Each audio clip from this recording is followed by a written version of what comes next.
สบายดีแล้วก็สวัสดีพี่น้องมิตรสหายที่รับชมรับฟังอยู่ทั่วทุกมุมโลกมื้อนี้ก็ขอใส่ภาษาลาวในการสื่อสารไปถึงสุผู้สุคนเนาะก็สิได้นำเรื่องเล่าเกี่ยวกับประวัติศาสตร์ความเป็นมาแต่โบราณมาเว้าสู่พี่สู่น้องได้ฟังกันมื้อนี้ก็สินำเรื่องเล่าเกี่ยวกับเงินล้านเนาะพี่น้องหลายคนก็อาจสิเคยเห็นเนาะเงินที่ข้าพเจ้าเอิ้นว่าเงินล้านที่วางอยู่ในโต๊ะนี้ก็เงินล้านนี่เป็นชื่อแต่ดั้งเดิมที่คนลาวเอิ้นมาแต่ใดเนาะซุมื้อนี้บางท้องถิ่นก็อาจสิเอิ้นว่าเงินห้างแน่เงินปิงแน่หรือว่าเงินเฮือแน่นะตามลักษณะรูปร่างแต่ว่าเงินซื้อที่เอื่นกันมาแต่ดั้งเดิมก็คือเงินลาดคำว่าลาดนี่แปลว่า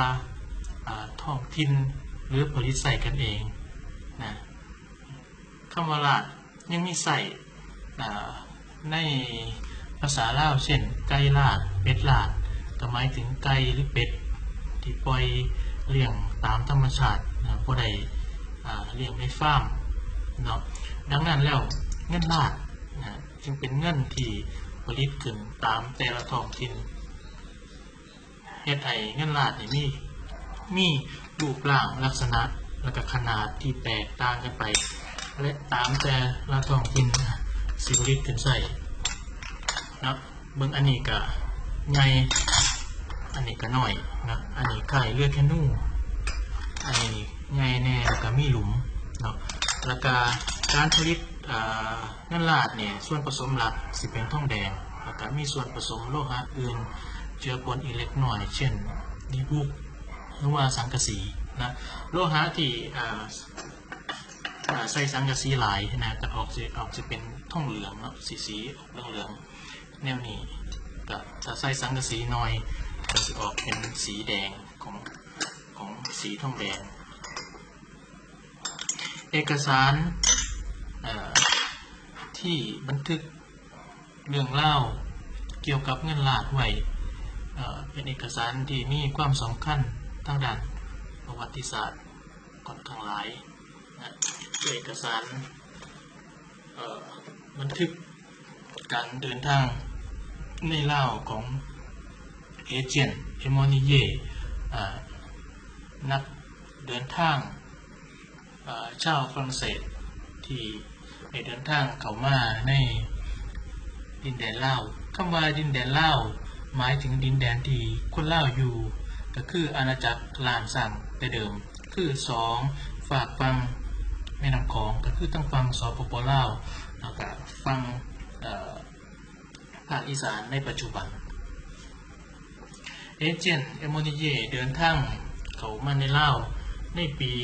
พ.ศ. 2438นะเขามาแต่ลาวทั้งลาวภาคใต้ทั้งจำปาสักอัตตปือทั้งด่านผุนเขามาทั้งอุบลยะโสสุวรรณภูมิรัตนบุรีศรีสะเกษประโคนชัยโคราชชัยภูมิเขาไปหลายส่วนแล้วก็บันทึกเรื่องเล่าเกี่ยวกับวิถีชีวิตต่างๆของบรรดาผู้คนที่เดินทางออกไปแล้วก็ส่วนหนึ่งก็ได้บันทึกเรื่องเล่าเกี่ยวกับเงินตาที่เอิ้นกันว่าเงินลาดนะซึ่งถือเป็นเงินตาของคนลาวที่ผลิตใส่กันเองเงินลาดนี่นะถือว่าเป็นเงินตาของสามัญชนของไพร่นะที่ผลิตใส่ไว้ซื้อขายตามตลาดนะเป็นเงินที่มีมูลค่าต่ำแล้วก็มีมูลค่าบ่แน่นอนตามแต่ละท้องถิ่นสิกำหนดกันขึ้นมา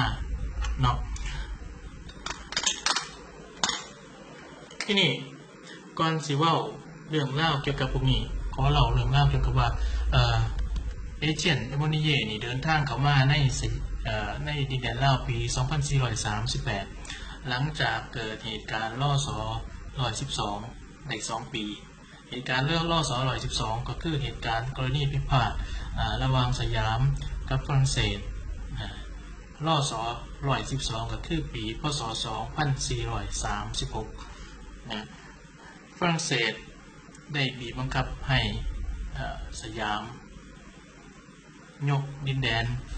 ฝั่งซ้ายแม่น้ำโขงก็คือดินแดนประเทศลาวในปัจจุบันให้ไปขึ้นกับฝรั่งเศสและก็สยามกับฝรั่งเศสก็ตกลงกันว่าสิใช้แม่น้ำโขงในการเป็นเขตแดนก็คือฝั่งซ้ายแม่น้ำโขงประเทศลาวเป็นของฝรั่งเศสฝั่งขวาแม่น้ำโขงก็คือภาคอีสานเป็นของสยามประเทศไทยดินแดนลาวก็คืออาณาจักรล้านสร้างแต่เก่าก่อนแตกออกเป็น2 กั่ม2ฝ่ายก็คือฝั่งซ้ายแม่น้ำโขงกับฝั่งขวาแม่น้ำโขงแต่ถึงดินแดนสิแบ่งแยกออกเป็น2 กั่ม2ฝ่ายแต่ประชาชนก็ยังคือคนลาวคือเก่ามีวัฒนธรรมมีประเพณีมีหีบมีข้องของคนลาวคือเก่าหลักฐานที่เอเจนต์อิโมนิเย่เขามาและบันทึกไว้ค่อนข้างเป็นหลักฐานที่ดีหลายบันทึกว่าคนลาวอยู่บันไดแน่เจ้าเมืองซื้อหยังอยู่เมืองหยังเนาะแล้วก็เรื่องเล่าที่บันทึกไว้ค่อนข้างละเอียดก็คือเรื่องเล่าของเงินลาดนะในบันทึกตามเอกสารที่ข้าพเจ้าได้อ่านแล้วก็สรุปย่อมาให้มิสหายได้ฟังแล้วก็ได้ชมกันก็คือเอเจนต์อิโมดิเย่ได้บันทึกไว้ว่าบันทึกไว้เกี่ยวกับเงินลาดแต่ละเมืองที่มีการใส่ใจนะเมืองศรีสะเกษแต่ก่อนนี่เงินลาดเนี่ย6 ลาดเป็น1 สลึงต้องเข้าใจก่อนด้วยว่าการเทียบมูลค่าของเงินลาดแต่เก่านะเพิ่นเทียบใส่กับเงินบาทเงินตาของสยามก็คือเงินในสมัยรัชกาลที่5เนาะเป็นเงินบาทเงินเหรียญตาเป็นดินมี3 ราคาก็คือ1 บาทสลึงแล้วก็เฟื่องเนาะเป็นสิเทียบราคาใส่กับเงินบาทอย่างเช่น8 ลาดเป็น1 สลึงหมายความว่าเงินลาด8 อัน8 อันนะครับมูลค่าของเงินสยามที่ผลิตด้วยเงินเนี่ยโลหะเงินเนี่ยอันนี้เทียบกับ1 สลึงเนาะบางท้องถิ่นเงินลาดกับมีมูลค่าต่ำเพราะอาจจะว่าเป็นมีขนาดน้อยเท่าไหร่กับ16 ลาดเป็น1 สลึงก็คือ2 4 6 8 10 12 14 16ก็คือนี่16 ลาดเป็น1 สลึงตามแต่ละท้องถิ่นเนาะเทียบใส่กับเงินตาของสยาม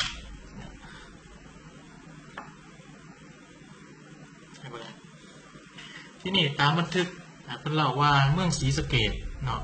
เพิ่นเดินทางผ่านเมืองศรีสะเกษแล้วก็เข้าไปในตลาดก็บอกว่าเงินลาดแต่เก่าของเมืองศรีสะเกษเนี่ยมีราคาอยู่ที่6 ลาดเป็น1 สลึงเงินลาด6 อันเป็น1 สลึงแต่4 ปีผ่านมาเนี่ยเงินลาดราคาตกเป็น8 ลาดต่อสลึงเมืองรัตนบุรีก็คืออำเภอรัตนบุรีจังหวัดสุรินทร์ในปัจจุบันนี้มูลค่าเงินลาดคือ8 ลาดต่อสลึง32 ลาดเป็น1 บาทเมืองศรีภูมิเป็นชื่อย่อเพื่อนสั้นๆของ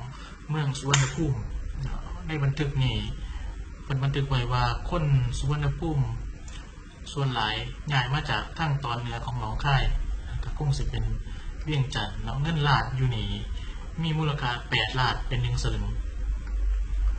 เมืองร้อยเอ็ดเนาะบันทึกไว้ว่าเงินลาดมีมูลค่า8 ลาด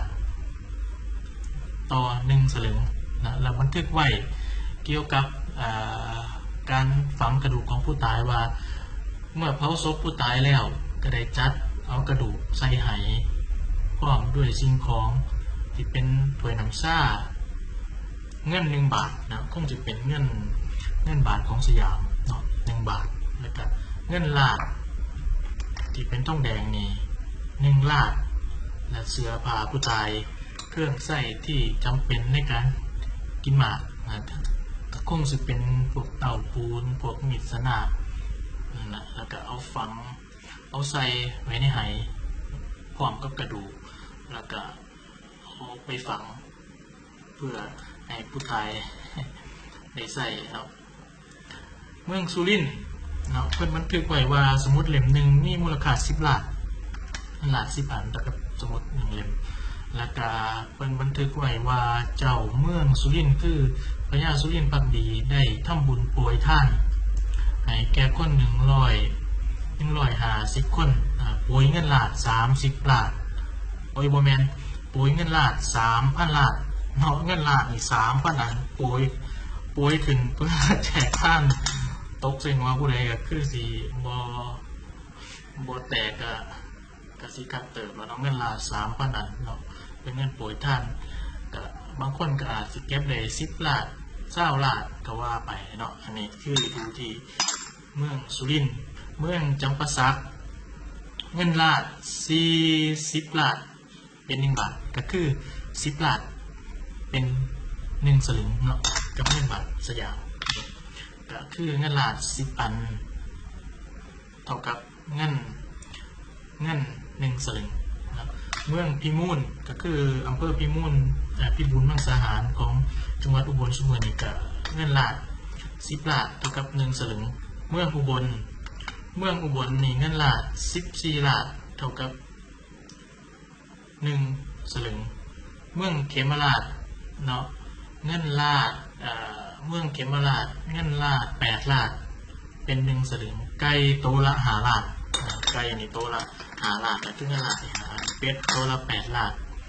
เมืองยโสธรเงินล้าน6 ล้านต่อสลึงเมืองยโสธรนี่เงินล้านมีมูลค่าสูงเมืองธาตุพนมเงินล้าน8 ล้านเป็น1 สลึงเมืองละครก็คือเมืองนครพนมเงินล้าน8 ล้านเป็น1 สลึงเมืองโพนวิสัยก็คืออำเภอโพนพิสัยจังหวัดหนองคายในปัจจุบันเงินล้าน10 ล้านเท่ากับ1 สลึงนี่คือเรื่องเล่าเกี่ยวกับเงินล้านแต่ละเมืองที่บันทึกไว้นอกจากนี้แล้วเอเจนต์เอโมนิเย่เพิ่นยังบันทึกไว้ถึงขั้นตอนและเรื่องเล่าการผลิตเงินล้านนะเพิ่นบันทึกไว้ว่ามีโรงงานผลิตเหรียญน้อยๆอยู่ทั่วไปรัฐบาลปล่อยให้ดำเนินการโดยเสรีมีการผลิตภายในเถียงหน้าหลังน้อยๆซึ่งอยู่ใกล้กับที่พักของเพิ่นใส่หนุ่มคนหนึ่งใส่ตาสั่งท่องเหลืองหนัก 8G หนึ่งหนักประมาณ40 กรัม 8G นี่ก็ประมาณ8G ก็ประมาณเกือบ40 กรัมเนาะโดยเอาตะกั่วเติมใส่หน่อยนึงเพื่อให้โลหะมันหลอมได้ดีขึ้นนะเขาก็จัดว่างเป็นกองน้อยๆอยู่ทั้งกระดงนะอยู่กลางๆมีผู้หญิง2 คนที่ค่อยช่วยเหลือผู้หญิงคนหนึ่งเนาะเดินเครื่องเฮ็ดเป็นรูปสี่เหลี่ยมอีกคนหนึ่งก็เทโลหะลงในเบ้าดินเหนียวที่เป็นรูปกลมๆคล้ายกับถ้วยน้ำซ่าหน่อยๆเพื่อให้พอดีในการหลอมเขาก็เติมแกบเขาห้องนี่ละใส่กับไปหน่อยหนึ่งให้มันลุกเป็นไฟหลังจากนั้นก็ใส่ครีมหนีบเอาเขาเบ้าหลอมเบ้าทั้ง4 อันเนี่ยเนาะคือสิมีเบ้าอยู่4 อันแล้วก็ก่อนเทโลหะที่หลอมเข้าไปนี่เบ้าทั้ง4 อันขุดเป็นมุ้งตามรูปแบบหน่อยไงแล้วแต่สิให้รูปแบบแกงเงินล้านนะพอมันเย็นแล้วก็เขาก็เคาะความร่งกับเงินล้านกับสิรุดออกมาเป็นเงินล้านนี่เนาะอันนี้คือเรื่องเล่าของเงินล้านนะที่ผลิตนะโดยทั่วไปในท้องถิ่นที่มีคนลาวอาศัยอยู่นะเป็นเงินดีผลิตใส่กันเองเนาะผลิตใส่กันเองแล้วก็เป็นที่ยอมรับในท้องถิ่นแต่ว่าเงินที่มีมูลค่าสูง นะและเป็นเงินที่ผลิตจากราชสำนักล้านสร้างแต่เก่าก็คือเงินห้อยนะซึ่งเป็นเงินที่มีมูลค่าสูงนะเฮ็ดด้วยเงินเปอร์เซ็นต์ค่อนข้างสูงแล้วก็มีโลหะอื่นผสมเงินตราชนิดนี้เนาะที่สิผลิตโดยโรงกษาปณ์หลวงก็คืออยู่เวียงจันทน์อยู่หลวงพระบางสิผลิตเงินตราชนิดนี้บ่อนุญาตให้ราษฎรทั่วไปผลิตใส่กันเองนะแต่ว่าหลังจากราชสำนักเวียงจันทน์ถูกสยามทำลายและกับเผาเมืองเวียงจันทน์ในปีพ.ศ. 2371ก็ได้เฮ็ดให้เงินตราพวกนี้ขาดแคลนนะก็มีการปลอมแปลงเงินห้อยนี่ขึ้นมาหลายนะครับเพราะว่าเงินสยามเองก็มีขึ้นไปใส่บ่พอก็มีการปลอมแปลงกันหลายนี่ก็เป็นเรื่องเล่าเกี่ยวกับเงินลาภเนาะที่มีใส่ในท้องถิ่นที่มีคนลาวอาศัยอยู่เป็นกับผลิตเงินตราชนิดนี้เป็นใส่เป็นซอยกันเนาะมีสหายหลายคนอาจจะเห็นเงินตรารูปร่างนี่อยู่ทั้งห่านพระแน่อยู่ในกระตาหมากในตู้แน่เนาะหรือว่าอาจจะอยู่ซอกอยู่ในหีบในของเก่าโบราณนะครับถือว่าเป็นของเก่าโบราณที่คนผู้เฒ่าผู้แก่เป็นใส่เป็นเงินตราซื้อขายในอดีตเนาะวันนี้ก็ได้เอามาเว้าสู่พี่สู่น้องได้ฟังกันหวังว่าสิเป็นประโยชน์บ่น้อยก็หลายเนาะก็ขอสวัสดีและก็สบายดีโอกาสหน้าสินำเรื่องดีๆมาเล่าสู่กันใหม่เด้อ